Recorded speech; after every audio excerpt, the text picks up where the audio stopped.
Hey family, welcome back to my channel. ఇట్లా మీ honey కిన్ను ఎలా ఉన్నారు? మేమైతే సూపర్గా ఉన్నాము. సో ఈరోజు మేమైతే ఇంట్లోనే నూడిల్స్ అయితే ప్రిపేర్ చేసుకుంటున్నాము. సో దాని ప్రాసెస్ ఏంటో మీరు స్కిప్ చేయకుండా లాస్ట్ వరకు అయితే చూసేయండి. సో ఫస్ట్లీ నూడిల్స్ని అయితే ఒక గిన్నెలో వాటర్ పోసి ఆ వాటర్లో అయితే నూడిల్స్ మొత్తం వేసి స్టవ్ మీద అయితే పెట్టేసినాము. సిమ్ మీద అయితే పెట్టినాము. సో దాన్ని మనం చూస్తూ ఉండాలి, అంటే మొత్తం బాయిల్ అయిపోవద్దు.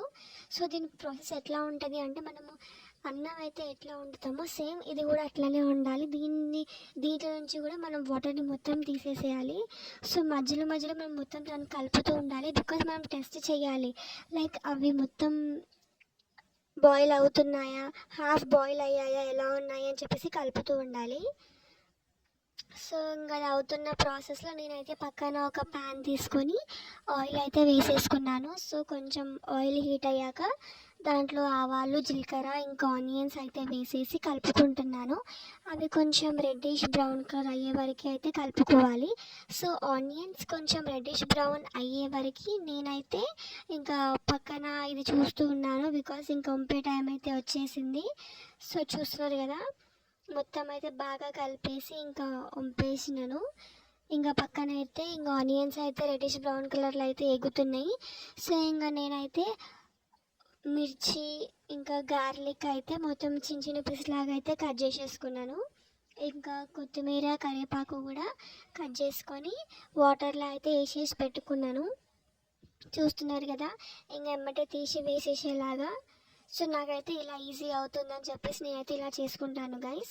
సో ఇంకా ఆనియన్స్ అనేటివి రెడ్డిష్ బ్రౌన్ కలర్ అయినాక ఈ కొత్తిమీర, కరివేపాకు మొత్తం ఆ గిన్నెలో వేసేసి గార్లిక్, మిర్చి అంతా వేసేసి బాగా కలిపేసుకుంటున్నాను. మీరు కూడా ఇదే ప్రాసెస్లో మీరు చేసుకోండి, సూపర్ టేస్టీ ఉంటుంది గైస్. ఇంట్లో కిడ్స్ కూడా సూపర్గా తింటారు. మేమైతే బాగా ఎంజాయ్ చేసాము తినుకుంటూ ఆ రోజు ఈవినింగ్ అయితే. ఇంకా దాంట్లో కొంచెం అల్లం వెల్లుల్లి పేస్ట్ వేసి కలుపుకోవాలి. చూస్తారు కదా, అది మంచిగా వేగనివ్వాలి. అట్లా అని మొత్తం మాడిపోవద్దు. మాడిపోయింది అంటే మనకి టేస్ట్ అనేది చేంజ్ అయిపోతుంది. సో అలా కలుపుతూ ఉండాలి. ఇంకా నూడిల్స్ అనేది మనకి అక్కడ మొత్తం వంపేసాం కదా, సో ఇంకా అది కొంచెం వంపేసి ఇంకా పక్కకైతే పెట్టాలి కొంచెం గాలికి. ఇంకా దీంట్లో ఇది ఏగుతుంది కాబట్టి దీంట్లో కొంచెం ఉప్పు ఇంకా కారం అయితే వేసేసాను.